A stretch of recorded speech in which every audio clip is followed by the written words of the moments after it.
भविष्य की झलक सबको पसंद आती है और हर इंसान ये जानना चाहेगा कि उसका भविष्य कैसा होगा। और आज यहाँ पर किसी ज्योतिषी के अनुसार नहीं, लेकिन विज्ञान के आधार पर आरक्षित किए आंकड़ों के अनुसार हम आपको ये बताएंगे कि आज से करीब 75 साल बाद यानी कि 2100 की साल में कैसी होगी हमारी दुनिया।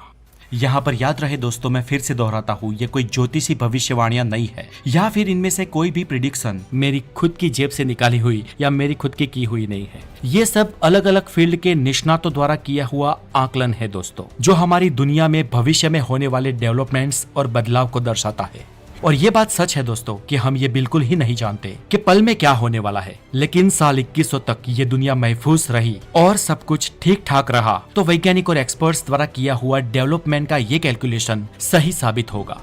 तो चलिए शुरुआत करते हैं साल 2100 के जॉब मार्केट से। साल 2100 तक विश्व की करीब 60% जॉब्स खत्म हो जाएगी, क्योंकि तब तक तो कई सारे फील्ड में रोबोट्स की रिक्रूटमेंट हो चुकी होगी और आर्टिफिशियल इंटेलिजेंस काम पे लग गई होगी।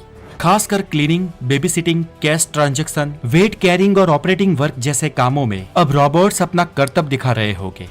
2100 तक विश्व की करीब 70 to 75% पॉपुलेशन शहरों में बस रही होगी और उस वक्त से बहुत पहले तक ही कैंसर से मरने वालों की संख्या पूरे विश्व में बहुत ही कम हो जाएगी। और प्रिडिक्शन तो ये कहता है कि 80 साल से कम उम्र वाला कोई भी इंसान तब तक कैंसर से तो बिल्कुल नहीं मरेगा और तब तक विश्व के वैज्ञानिक कैंसर जैसी बीमारी को ऑलमोस्ट खत्म कर चुके होंगे और उसकी भी कई सारी वैक्सीनेशंस आ गई होगी। एक तरफ साल 2100 तक मायोपिया जैसी बीमारियों में बढ़ोतरी होगी। मायोपिया एक आंख की दूरदृष्टि की बीमारी है जिसके कारण इंसान को दृश्य धुंधला दिखाई देता है। खान पान, लाइफस्टाइल में होने वाले परिवर्तन और अधिकतर स्क्रीन टाइम की वजह से इस बीमारी में लगातार इजाफा हो रहा है और 22वीं सदी तक तो दुनिया की लगभग बहुत सारी पॉपुलेशन इस बीमारी से ग्रस्त होगी।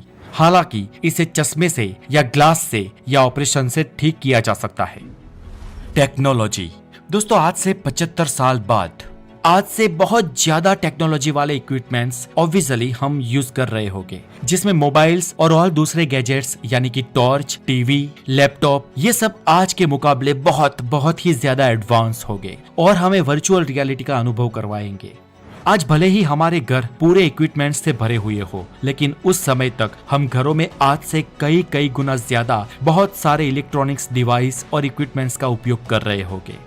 आज से आने वाले 75 सालों में एरोप्लेन का सफर और ज्यादा आरामदायक हो जाएगा। ऊपर से बहुत ही जल्द ऐसे एरोप्लेन्स भी मार्केट में आएंगे जिसमें आपको छोटी सी विंडो नहीं लेकिन बहुत बड़ा दृश्य देखने को मिलेगा।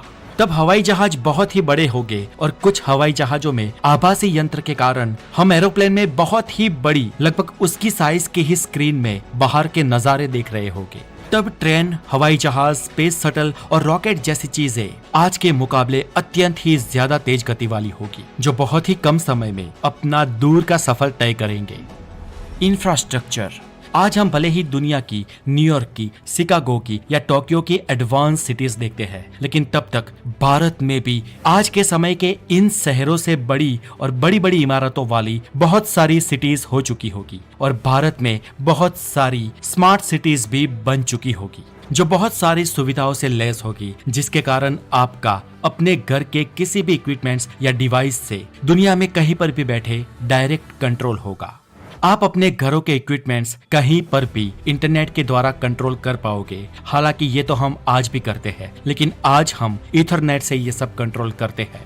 आज भी दुनिया का ज्यादातर ट्रैफिक यानी कि 95% ट्रैफिक फाइबर ऑप्टिक समुद्री केबलों के द्वारा होता है, लेकिन साल 2100 तक दुनिया का इंटरनेट ऑलमोस्ट सैटेलाइट के द्वारा हो चुका होगा। यानी कि उस समय नेटवर्क ना आने की कोई समस्या ही नहीं होगी। आप बीहड़ से बीहड़ इलाके में या पहाड़ों में भी जाकर अपने घर से या घर वालों से कनेक्टेड रह पाएंगे। माइग्रेशन एंड ग्लोबलाइजेशन, उस समय तक दोस्तों दुनिया में ग्लोबलाइजेशन आज से कई गुना ज्यादा हो जाएगा। यानी कि अलग अलग देशों के कई लोग विविध देशों में जाकर बसेंगे और पूरी दुनिया मल्टीकल्चरल हो जाएगी और एडवांस टेक्नोलॉजी के कारण दुनिया और छोटी लगने लगेगी। दुनिया में एक जगह से दूसरी जगह पर सफर करना और आसान और बहुत ही ज्यादा गतिशील हो जाएगा। दोस्तों, आज तक पृथ्वी के गुरुत्वाकर्षण के बाहर स्पेस में यात्रा लगभग एस्ट्रोनॉट्स ही कर पाते थे, लेकिन भविष्य में कई ऐसी कंपनीज हमें ये सुविधा मुहैया करवाएंगी। हालांकि आज भी कुछ कंपनी स्पेस में ले जाती है, लेकिन आज ये सुविधा बहुत ही पैसे वाले लोगों के लिए है, जबकि साल 2100 तक आम से आम लोग भी जैसे आज हवाई यात्रा कर पाते हैं वैसे उस समय स्पेस यात्रा कर पाएंगे। तब तक स्पेस यात्रा कॉमर्शलाइज हो चुकी होगी और स्पेस में बहुत सारे स्पेस होटल्स और स्पेस एडवेंचर्स भी बन चुके होंगे। जैसे हम आज एक देश से दूसरे देश या पृथ्वी पर एक जगह से दूसरी जगह पर वैकेशंस के लिए जाते हैं, उस समय लोग एडवांस वैकेशन के लिए स्पेस में जाया करेंगे। सोशलिज्म की बात करें तो साल 2100 तक इवन भारत जैसे देशों में भी डिवोर्स में बहुत ही ज्यादा इजाफा होगा और मल्टीपल मैरिज तथा लिव इन रिलेशनशिप जैसे पश्चिमी मापदंडों को हम भी अपना चुके होंगे। ये बात सही है कि भविष्य की पीढ़ी हमसे ज्यादा एडवांस्ड और मल्टी टैलेंटेड होगी, जिसके कारण पूरी दुनिया का विकास आज से कई गुना ज्यादा तेज गति से हो रहा होगा। साल 2100 तक विश्व की जनसंख्या करीब 10.5 अरब से भी पार हो जाएगी। संयुक्त राष्ट्र की रिपोर्ट के अनुसार साल 2100 तक समुद्री तल में इजाफा होगा और विश्व के सी लेवल में बढ़ोतरी होगी, जिसके कारण कम से कम 5 बार दुनिया के कई देश फ्लड का सामना करेंगे। अभी तक हम सी लेवल में बढ़ोतरी के कारण 5 बड़े आइलैंड खो चुके हैं और अगले 75 सालों तक कई सारे विश्व के बड़े आइलैंड्स जल समाधिवश होने की पूर्ण संभावना है। दोस्तों, इंटरेस्टिंग बात यह है कि साल 2100 तक 3D प्रिंटिंग की टेक्नोलॉजी इतनी ज्यादा एडवांस्ड हो चुकी होगी कि तब पूरे के पूरे घर बहुत ही कम समय में 3D प्रिंटिंग के द्वारा बन जाएंगे। ये एक ऐसी टेक्नोलॉजी है जिससे किसी भी चीज को बहुत ही आसानी से कम समय में आकार देकर बनाया जा सकता है। आजकल तो साइकिल, खिलौने, हवाई जहाज के कुछ छोटे पार्ट्स, कुछ कृत्रिम मानव अंग और कई सारी चीजें 3D प्रिंटिंग से बन रही है, लेकिन भविष्य में इस टेक्नोलॉजी का विकास होने के कारण बहुत ही बड़ी चीजें इस टेक्नोलॉजी के द्वारा बनाई जाएगी। Transport and technology. स्वाभाविक है कि साल 2100 तक पूरी दुनिया का यातायात ऑटोमेशन पर हो जाएगा। सेल्फ ड्राइव की बात करें दोस्तों, तो ये समाचार साल 2100 में नहीं, लेकिन इससे बहुत पहले यानी कि नियरेस्ट फ्यूचर में सुनने को मिल सकते हैं। आजकल गूगल, माइक्रोसॉफ्ट, मेटा और कई सारी कंपनियां सेल्फ ड्राइव कार को बनाने में लग चुकी है और ऐसी कारें आमतौर पर सेंसर पर निर्भर होती है। आज इसकी टेस्टिंग्स भी हो रही है, लेकिन आज से कुछ साल बाद टेक्नोलॉजी इतनी एडवांस हो जाएगी कि सेल्फ ड्राइव कार बहुत ही आम बन चुकी होगी। और अगर आपको लगता है कि उस जमाने में ऐसी कारों से दुर्घटना बढ़ेगी, तो ऐसा नहीं है दोस्तों। ऊपर से दुर्घटनाएं कम होगी क्योंकि ह्यूमन एरर्स भी कम होगी और उस वक्त सभी कारें और रोड्स सेंसर पर निर्भर होंगे और फुल्ली कंप्यूटराइज होंगे। आजकल कई सारे विकसित देशों में स्वयं संचालित without any driver metro train भी चल रही होती है और इसलिए नजदीकी भविष्य में कम से कम कुछ विकसित देशों में स्वयं संचालित कारें अपनी जगह बना सकती है।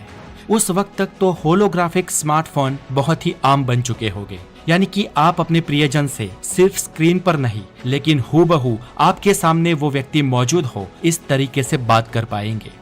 साल 2100 तक इंटरनेट की स्पीड की बात करें दोस्तों, तो घर में कितने भी इक्विपमेंट्स हो कोई फर्क पड़ने वाला नहीं है, क्योंकि इंटरनेट इतना फास्ट होगा जिसकी हम कल्पना भी आज शायद ना कर सके। हालांकि तब वीडियोस, फोटोज और रो फाइल की क्वालिटी ही इतनी ज्यादा होगी कि वो बहुत ही ज्यादा मेमोरी ऑक्यूपाई करेंगे, लेकिन इस बड़ी मेमोरी को भी आसानी से ऑनलाइन चढ़ा देना या डाउनलोड करना उस वक्त की इंटरनेट की स्पीड के सामने सेकंडों का खेल होगा। लैंग्वेजेस। अब बात करें भाषा की, तो साल 2100 तक दोस्तों दुनिया की बहुत सारी भाषाएं बदल जाने वाली है। भाषा एक ऐसा माध्यम है दोस्तों जिसके जरिए इंसान अपने शब्दों को बुनकर भाषा में अभिव्यक्त कर सकता है। इंसानियत के आज तक के विकास में भाषा का महत्व सर्वोत्तम माना गया है, लेकिन भाषा कभी एक सी नहीं रहती, वो बार बार अपना रूप बदलती है। हम आज जो भाषा बोलते हैं, हमारी वही भाषा प्राचीन समय में इस तरह से नहीं बोली जाती थी जैसा हम इसे आज बोलते हैं, और भविष्य में भी हमारी भाषा हम आज जो बोलते हैं उससे भिन्न तरीके से ही बोली जाएगी। और इसी कारण एक भाषा में से दूसरी भाषा जन्म लेती है। जैसे संस्कृत में से भारत की आज की बहुत सारी मदर टंग्स जन्म ले चुकी है। ऊपर से एक भाषा दूसरी भाषा के शब्दों को अपनाकर परिवर्तित या विकसित होती रहती है। आज के दौर में करीब 35 करोड़ लोगों की हिंदी मातृभाषा है, यानी कि उनकी फर्स्ट लैंग्वेज है, और दुनिया में करीब 60 करोड़ लोग ऐसे हैं जो हिंदी पढ़, समझ या लिख पाते हैं, यानी कि भले ही उनकी मदर टंग कोई और हो, लेकिन उन्हें as a second language Hindi आती है। और दुनिया के करीब 150 से भी ज्यादा देश ऐसे हैं जहां पर कम या ज्यादा मात्रा में हिंदी भाषी लोग बसते हैं। और भारत के अलावा मॉरिशस और फिजी में तो ऑफिशियली हिंदी लैंग्वेज को अपनाया गया है। और रिसर्च के अनुसार ये जानने को मिला है कि साल 2100 तक हिंदी भाषा को बोलने वाले लोगों की संख्या आज से दोगुनी हो जाएगी। ये तो हुई साल 2100 की बात दोस्तों, लेकिन हम उससे भी आगे के भविष्य की बात करें तो भविष्य में आज जो हम भाषा बोलते हैं उसमें से एक भी भाषा का एज इट इज अस्तित्व नहीं होगा। जी हाँ, 700 से 800 सालों बाद हम आज दुनिया में जिन भाषाओं का भी उपयोग करते हैं वो सारी की सारी भाषाएं खत्म हो जाएगी और उनमें से ही नई भाषाओं का और नई शब्दावलियों का जन्म होगा। जैसे कि भारत के लगभग बोले जाने वाली भाषाएं संस्कृत में से ही उत्पन्न हुई है, साउथ अमेरिका और नॉर्थ अमेरिका की भाषाएं लैटिन में से और यूरोप की भाषाएं ग्रीक भाषा में से जन्मी है। लेकिन आज हम देख सकते हैं कि उन मूल 3 भाषाओं के असली रूप से आज की भाषाएं कितनी अलग है। आपको बता दें कि इंग्लिश भाषा में आज से करीब 300 या 350 साल पहले नाइस शब्द को खराब कहने के लिए उपयोग किया जाता था। मतलब कि आज हम अच्छी चीज के लिए हमेशा नाइस शब्द का उपयोग करते हैं, लेकिन उससे विपरीत पहले बैड या अगली कहने के लिए नाइस शब्द का उपयोग किया जाता था। मतलब कि तब आप किसी को नाइस कह दो तो वो आपको मारने दौड़ेगा। लेकिन पिछले 300 सालों में नाइस शब्द का पूरा रूप ही बदल गया है।